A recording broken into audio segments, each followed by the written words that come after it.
I'm going to talk about angles, and most of the topics here are probably just a review of things that you already know. The first thing that I'm going to look at are units of measure. So we are very used to deal with angles in degrees, and well, it's understandable since the 360 degrees of a full turn are very easy to divide into other sectors. So for example, I can divide this by 2, I can divide it by 3, I can divide it by 4, I can divide it by 5, I can divide it by 6, not by 7 in a whole amount, but I can divide it by 8, by 9, by 10, not by 11 in a whole number, but I can divide it by 12, and so on. So there's a lot of ways to divide 360, and that's very useful.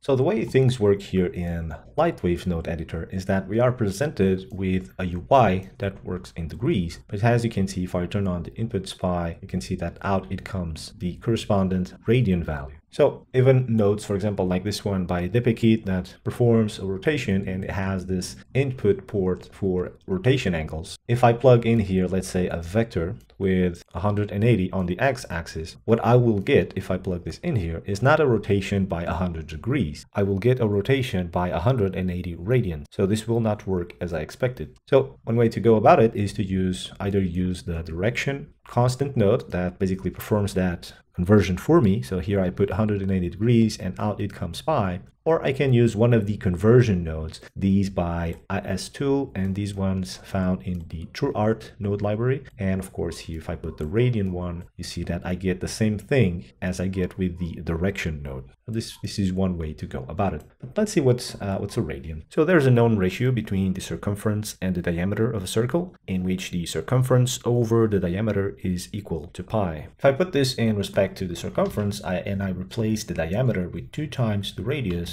I get that the circumference is equal to 2 pi radius. Now one radian is the angle performed by an arc that has the same length as the radius of the circle. So when these two are equal, I have exactly the angle of 1 radian. There's a formula that relates these 3 variables. It's the arc length formula, in which the arc length is equal to the angle of the arc times the radius of the circle. And in this case, the unit of measure for angles is radians, not degrees. If I put this in respect to the angle and I replace the arc with my circumference, I get that the angle needed to perform the 360 degrees is equal to 2 pi radius over radius, and these two cancel each other out. So 360 degrees is equal to 2 pi radians. Now let's look at a simple example of applying the arc length formula in radians.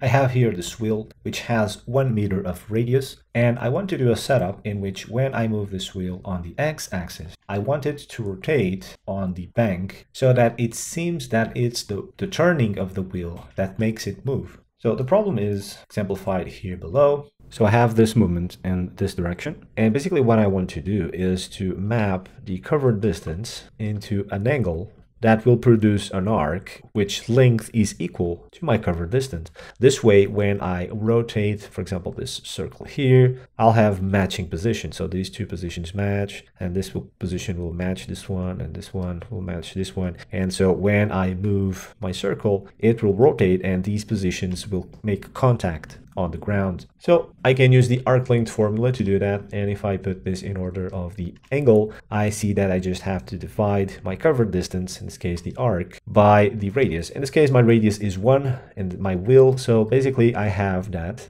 the angle that I need is basically the covered distance, and so quite simple. So here I'm just going to split the vector, and this spot info node, this item info node is basically the wheel itself, and I'm just going to plug the x position in rotation bank. If I move this, you see that the rotation is inverted, so I'm going to put a sign, scalar sign, and I'm going to put this here. And now when I move this, you see that I have a rotation that it seems that it's the turning of the wheel that makes it move forward, gives me that illusion.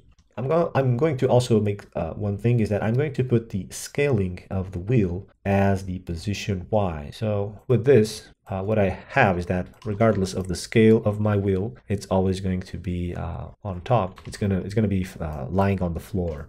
And let's say if I scale this up, what will happen well, now the synchronization between the two parameters is not that good. Or if I scale this down, for example, it also doesn't seem quite good. So what I did there, I changed the radius. So the radius, it's not 1 anymore. And so what I'm going to do is I'm going to divide the covered distance by the radius of my wheel. So let's put the divide node in there, scalar divide, and since I'm using this as my radius, I'm going to put this here because my wheel is 1. As I scale the wheel, the radius is going to change.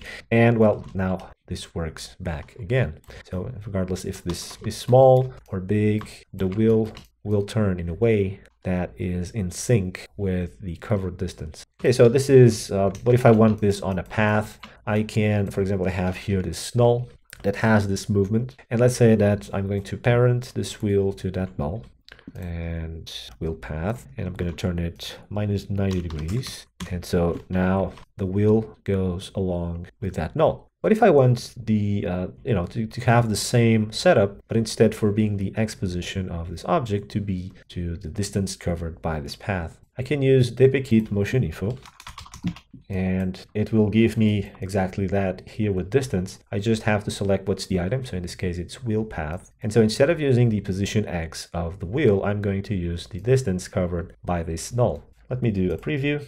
And you can see now that the wheel turns along the movement that it does with the along the path. So it keeps that illusion that it's the wheel turning that makes it move. And well, it also works if this is quite big or if it is quite small. Let's see, like so. Let me put minus 90 degrees. And okay, so let's make a preview of this. And it's still working. So this is a very simple example of the application of the arc length formula and also of radians, and how easy it is to make things happen here in the node editor, since of course these ports here also expect radians. If they expected degrees, it wouldn't be this simple. You would have to convert between radians and degrees. And this arc length formula, as you can see, it's very useful to deal with things that that are flat like this, and you want to map them around a circular shape, like for example a bend deformer.